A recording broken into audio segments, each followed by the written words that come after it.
right?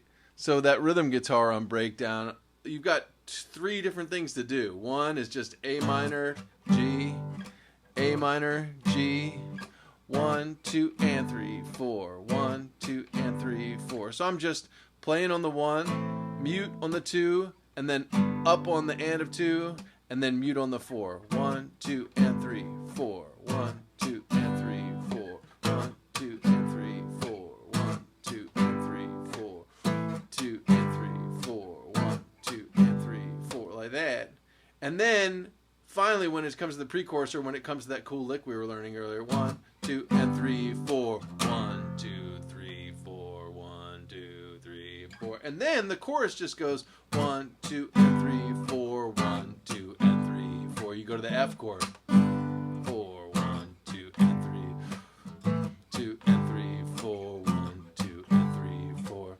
Like that. Super fun. Thank you, Mr. Petty.